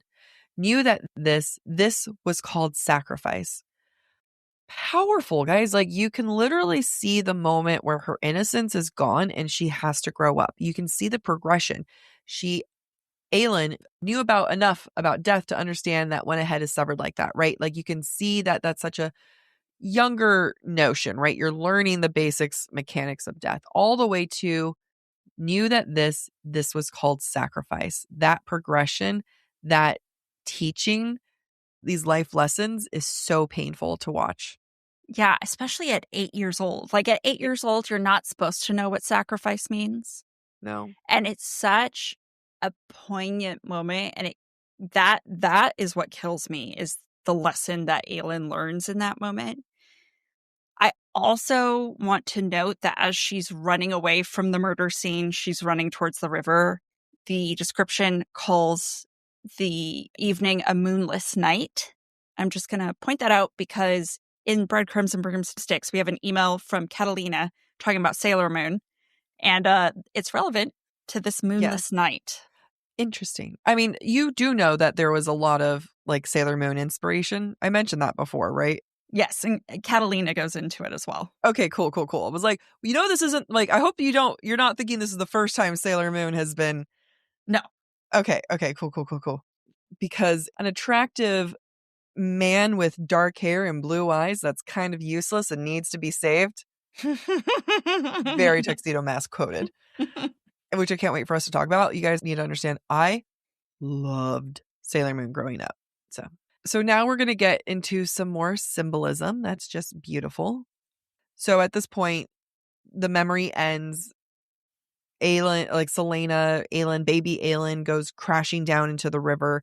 And in this journey of mental hell, she's reached the bottom. Quote, Aelin Galathynius reached a hand for her. Get up, she said softly. Celaena shook her head. Aelin strained for her, bridging that rift in the foundation of the world. Get up. A promise for a better life, a better world. Only Aelin can save Celaena. Specifically, only young Aelin can save Celaena because there is a rebirth happening. There's fire, there's death. She is the phoenix. I didn't even think about that, and I must have skipped it in your notes, but you're right. It's like Celaena's the fire, the darkness is the ashes from which Aelin, the phoenix, arises. Yep. Ah! Yep. It's also a really beautiful Throne of Glass callback. At the end of the competition, fighting Cain, Chaol was on the ground reaching for Celaena, saying, get up, get up, get up. Yeah. And for the first time, it's Aelin saving herself, lying next to her, reaching for her, saying, get up. It's just beautiful. Beautiful. Like I said or alluded to earlier, I love the fact that what haunts Aelin the most is not her parents, but the sacrifice of Lady Marian. Quote, that moment, Lady Marian had chosen a desperate hope for her kingdom over herself, over her husband, and the daughter who would wait and wait for a return that would never come. That was the moment that had broken everything Aelin Galathynius was and had promised to be, which explains why Aelin doesn't like others making sacrifices for her, that she doesn't like to ask for help, why she's so upset about Nehemia purposefully sacrificing herself when she didn't need to. Quote, she had taken Lady Marian's sacrifice and become a monster, almost as bad as the one who had murdered Lady Marian and her own family. That was why she did not go home. Aelin, I'm so sorry that your childhood made you believe this. I know. And then Aelin starts to see all the people, not only her baby Aelin's self, but other people in her life who are telling her to get up. Quote, one by one, the shadows emerging from the mist, they appeared, the faces of the people she had loved with her heart of wildfire. This is what made me cry. And then there was Lady Marian, smiling beside her husband. Get up, she whispered, her voice full of that hope for the world and for the daughter she would never see again. Woo. Damn it, Sham. You're good. When she brings them out, them ratting guns, she brings them. Yeah. This book, this series so far, has come to this very point, and that is of self-healing and acceptance. Quote, she still loved them, even if they loathed her, even if it ate, loved them until their hissing faded, until they vanished like smoke, leaving only Aelin beside her, as she'd been all along. I'm like getting emotional reading that. Yeah. It's beautiful. It's acceptance, right? It's kind of saying like, I don't know if they're mad at me in their last moments. Like, she won't know how Nehemia felt at the end. She doesn't know how Sam felt about her at the end, but she can love them and she continue to love them no matter what. And at the end of the day, the only thing that you have is yourself next to you to push you, to point you forward. And it really just give extra points to SJM all around because it's about self-love and acceptance in order to heal. And it's just beautiful. And I'm going to continue that self-love and healing imagery with this quote. She looked at Aelin's face, the face she'd once worn, and at her still outstretched hand, so small and unscarred. Her past self was unscarred, hasn't gone through all of these things, hasn't gone through every single horrific thing that Celaena has had to go through.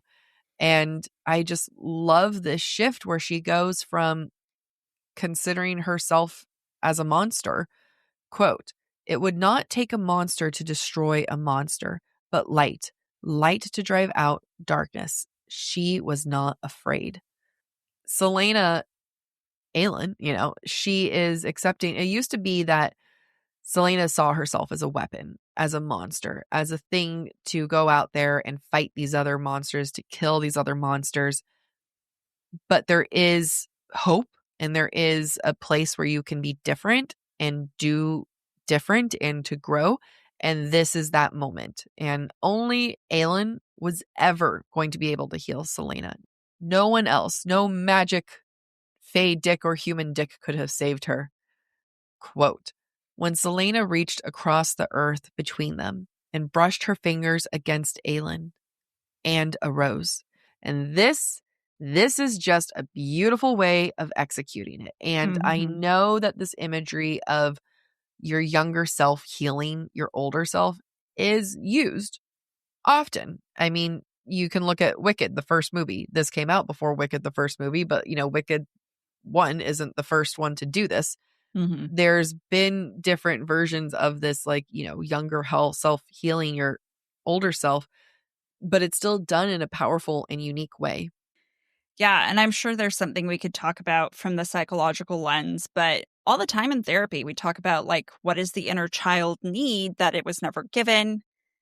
And by addressing the needs of your childhood self, you address the needs of your adult self, your present self. Yep. Ugh. And that's what is happening on this page. It's so true. All right, let's all take a sip. That was a long chapter. It was a very long chapter. All right. We're in chapter 55. And we're with Rowan now. And he is trying to get to Aelin, and his friends won't let him go. I'm so happy we can just call her Aelin now. Yes. Thank so over. Yeah. Then his friends are like, hey, no, you should not get yourself killed. Yeah, that's probably the smart thing. That's why Aelin and Rowan, or Celaena and Rowan, got along so well, because secretly they both are very willing to get themselves killed. What's I love about this opening scene, Rowan looking on where Celaena has fallen, I enjoy it because after so much consumption, especially of Aelin and her powers and her pain, it's a fun twist that we get to see the act of feasting on Aelin becomes a moment of weakness rather than a moment of strength. Quote, "The joy of feeding on her was something they planned to relish for a long, long while. Everything else was secondary, as if they'd forgotten to continue advancing, swept up in the frenzy of feasting." I love it because it's foreshadowing that this frenzy is a distraction and alludes again to their gluttony, their overindulgence, and that act will cost them. Yep. So Rowan's freaking out about Aelin, and he's worried about her. But he also has a certain level of confidence. I mean, not confidence. He just knows that she's okay because, quote, he knew Aelin was alive because during all these weeks that they had been breathing each other's scents, they had become bonded. My note is that what the kids are calling it these days? Back in my time, they called it being horny. I mean, both have something to do with pheromones, I'm sure. Yeah. There are a couple of instances, since we're in Rowan's point of view, that we learn he has been hearing Lyria's voice, and that's his dead mate. And he himself is feeling the pain of his past. Nevertheless, he is wholly focused on Aelin. Quote, if they, his friends, didn't hold him down, he would run for the darkness where Lyria beckoned. But for Aelin, he had tried to break free. Which, like Jack just read, is alluding to how strong their bond is. After Aelin emerges from her little fire moment, we get to see her new haircut. Quote, her hair flowed around her, shorter now and bright like her fire. And it just reminds me of Natalie Portman, if you guys have seen the Star Wars Episode 2. And Natalie Portman gets attacked by a monster, and all of a sudden she has the perfect crop top. And I'm just imagining like Aelin with these like perfect layers blow out. Well, what I like about this, I like to imagine, I know it's probably just out like this, but I like to imagine that it's up and around, kind of like a nimbus, like in Renaissance paintings. Yeah, I reject where it that makes image. them holy. Okay. Nope. We're gonna nix that image real fast. We then get to complete the metaphor that started with Beltane. Quote, her magic was raging so fiercely that the rain turned to steam before it hit her, a weapon bright from the forging. So Aelin has now completely been reforged. Started with Beltane with her burnout. Now here she has completed her descent only to rise again, and it is very satisfying. Oh, completely. It's also satisfying is that Rowan finally breaks away and he goes running to Aelin, quote, the gold and red blue flames utterly hers, their heir of fire. Very few times do I like when the title of a book is used in the writing. However, I do like it this time. And I think part of that is because Rowan is the one to see her as the heir of fire. It would not have worked at all if this was in Aelin's perspective. Yeah, I completely agree. Rowan then reaches Aelin and they know that they're Canarum? Canaries? Caranum. And they know that they're Caranum immediately because one, it's obvious, but I still love it. Quote, he had come for her. She held his gaze and she grabbed her own dagger and cut her palm right over the scar she'd given herself at Nehemia's grave. I love it because we're healing an old wound with a new wound, but we are covering that guilt-ridden scar, that scar that represented Celaena in so many ways, represented the quote-unquote failure that Celaena felt like she had, and we are giving it new purpose and new meaning here as Aelin. And, let's cut off Nehemia. Toxic bitch, but get rid of her. And again, all because of the way SJM chose to write Nehemia. Yeah, Nehemia was done dirty by SJM. Yeah. In every avenue. What I love about the symbolism of this is that Aelin is finally bleeding for a true friend. Because this is, in fact, the very first true friend she's ever had. Again, in her memory, she was jealous of Dorian having a friend. She didn't have a friend. No one she's interacted with so far has known her for her true self until Rowan. Yeah. And it's at this point that Rowan returns the claiming. Quote, and though she knew he could read the words on her face, she said, to whatever end? He nodded, and she joined hands with him, blood to blood and soul to soul, his other arm coming around to grip her tightly. Their hands clasped between them, he whispered into her ear, I claim you too, Aelin Galathynius. Lyria rolling in her grave over here, going, no, you've forgotten me. I can't do that. Because they did the hand, right? Yeah, and then hug tight. You would be pressed between my breasts. Yeah. Right up in there. I'm sure Rowan's really enjoying it right now. Nestled between the two. Yeah. And so after he's claimed her, quote, so she was not afraid of that crushing black, not with the warrior holding her, not with the courage that having one true friend offered, a friend who made living not so awful after all, not if she were with him. Aelin can never say that about Chaol or Nehemia or Dorian. Mm-hmm. And this is really the only thing Aelin's ever wanted. It's so true. It's so true. We have this moment when Celaena kills the Valg princes, quote, but she crammed the light down their throats, burning up their black blood. It's very fitting, forcing them to essentially eat her power. But also, the battle started with her swallowing her own blood, and now she's burning theirs up. Yeah, I like the parallel Me too. use of that. Me too. So now we're in chapter 56. But we're going to take a sip first. Whew. You guys have to understand that, like, by the end of this, we're kind of like, okay, we're close to being done, except we started doing breadcrumbs and broomsticks as different episodes, and we're trying to be better about not making them 20 minutes because we know that it's filled with ads. So we're trying to make them longer. So around here is when I'm like, oh, we're almost done. And then I'm like, damn it, we're not. Then we have to rally and make sure that the breadcrumbs are longer. Yeah. So now we're in 56.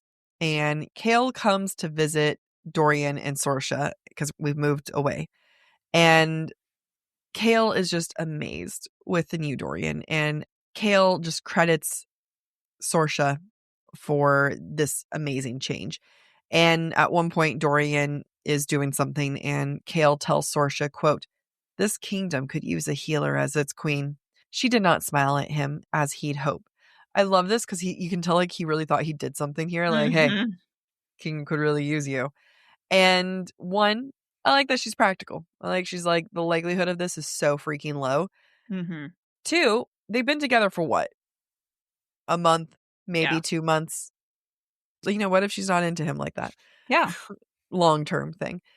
But what's interesting is that the way Chaol is showing respect for someone and saying that they've earned his respect is for her to then be owned by the crown and to marry Dorian and to get this place of honor. And he's not saying like, hey, I respect you, therefore you get to marry my friend. It's more about I respect you, therefore you get to step into a role that is important because like that's the highest level of honor he could imagine. Yeah. Quick question, because Chaol's here to check Dorian to do some magic stuff. And if Dorian's been drinking his special tonic, wouldn't it take a few days for it to cleanse out of his system? So you bring up an interesting point that I had never thought of until I read your point. And I think the way I rationalize it is the iron in his blood is supposed to help him suppress the magic, but that doesn't mean he's completely cut off from the magic. Okay. Because his magic acts out, just less so, right?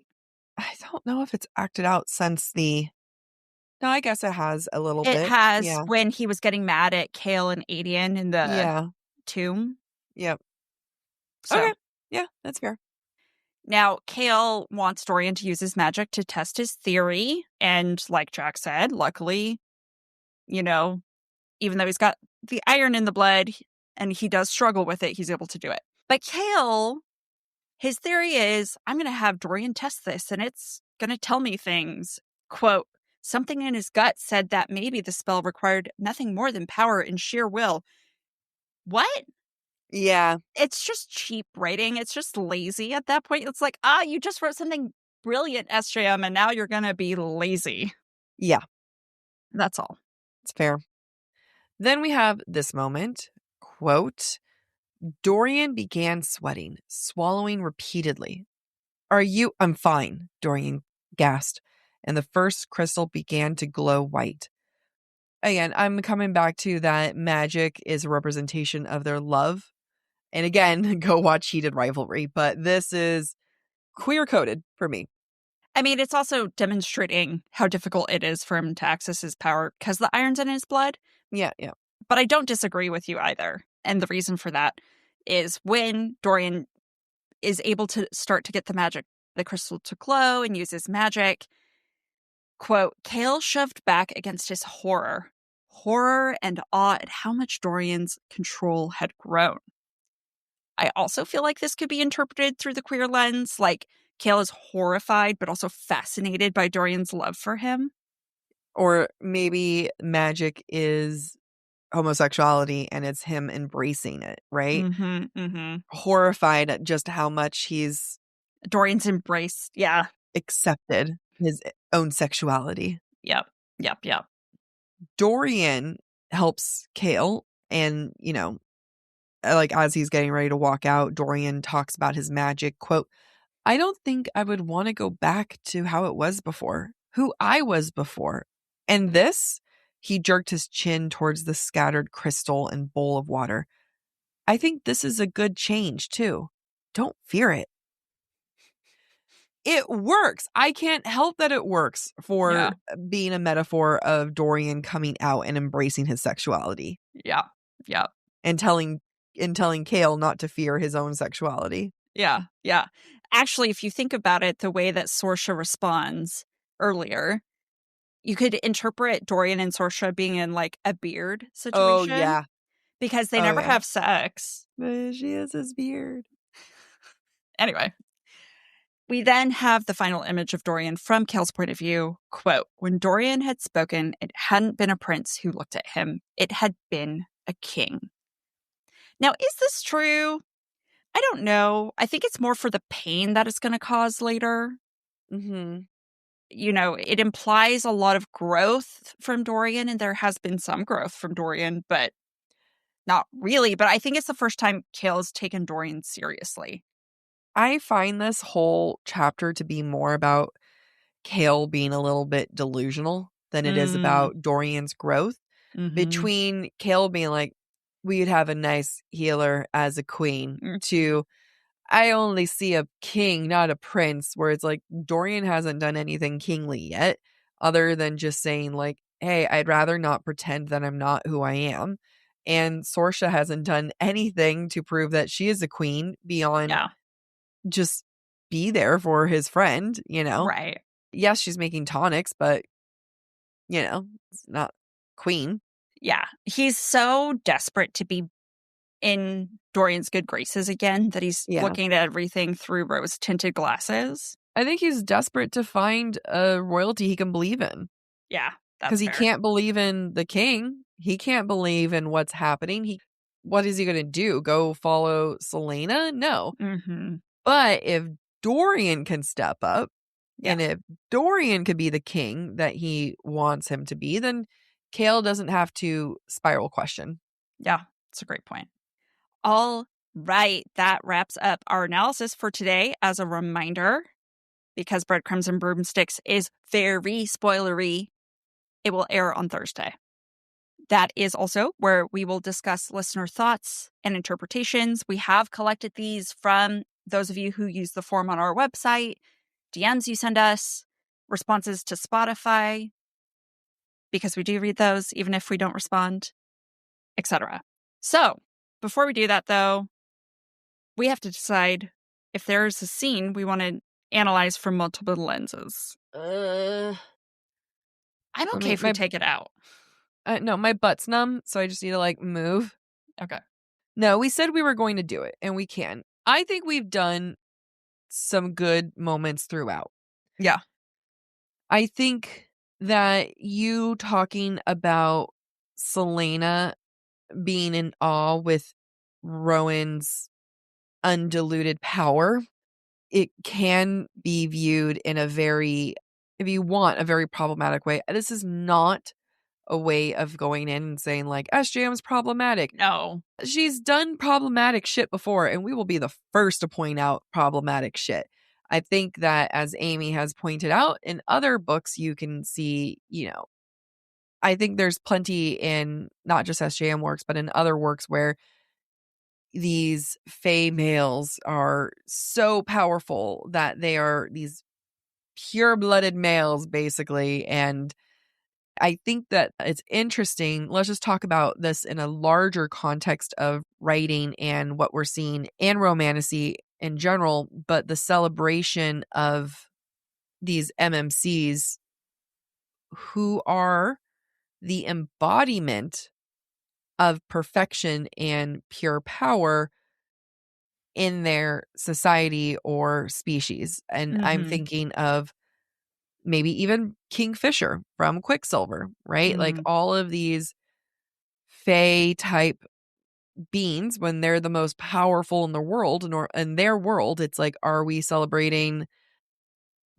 I'm not eugenics, but like, are we celebrating like this idea of purity? Is pure strength equal to purity within the species? Yeah. Yeah, go ahead. I'm not saying that's what we believe. I just think that this is how you do literary lenses. Yeah. I mean, again, I completely agree with you. I'm not saying that this is what authors are intending. Yeah. Or that they should change either. Right. I'm not saying any of that. All I am saying is that you can read it through a lens, colonial lens, historical lens, that makes the interpretation uncomfortable in the way that it glorifies this purebredness, which is ironic because my purebred cats have all sorts of problems. They're allergic to everything. They like, really are. Purebreds, the irony is that if you look at real life, purebred royals are like interbred royals where they keep marrying inside the family to keep their blood pure. It actually causes a lot of genetic problems. Yeah. Well, do you mind if I do a little switcheroo? No, go ahead. This same concept I will bring up again when I mentioned earlier. If you want to take it from the feminist lens, it is just the most pure way of saying, you mate, you male, you alpha, you breed with me. Yeah. Let's take away the purebredness of it all and look at it as the most animalistic, breeding focused. What's the primary drive for women is to get to the strongest man. Right. And it is a continued narrative when we look at these otherworldly men, these fae men with these mortal women, is just a constant hunt for the perfect man to breed with. And that Yeah. I would be interested in a book where the MMC is not the strongest.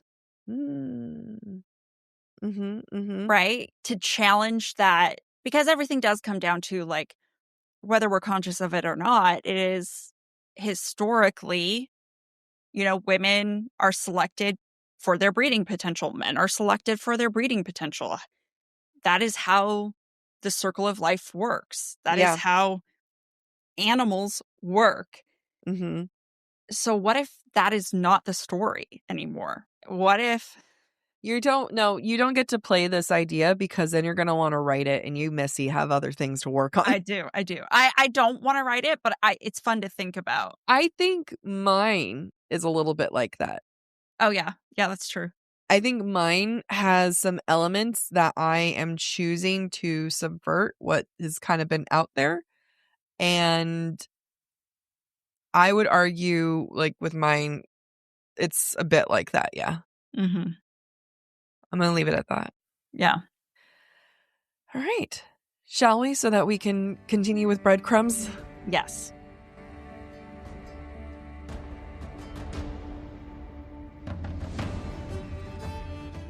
Thanks for listening to Book Talk for Book Talk with Jack and Amy.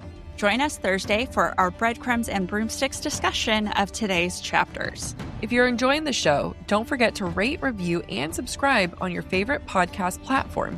It really helps other listeners and readers find us. And of course, we'd love to hear what you thought of today's episode.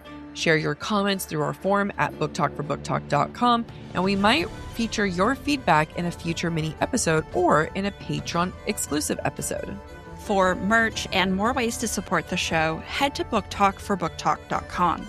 You can also follow us on TikTok, Instagram, and YouTube at the handle Book Talk for Book Talk. And don't forget to join us by subscribing to the subtextsocietyjournal.substack.com to get more insights into the romantasy and romance world. Bye.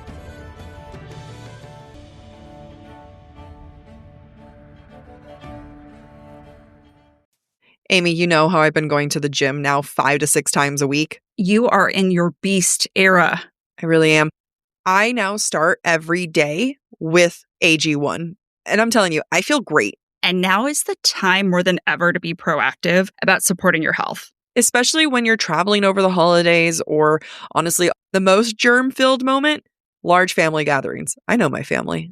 It makes me feel more confident knowing that my immune system is getting the daily support it needs. While everyone else at work has been getting sick, I've been taking my AG1 Next Gen, which contains more vitamins and minerals than ever before and is clinically shown to fill common nutrient gaps.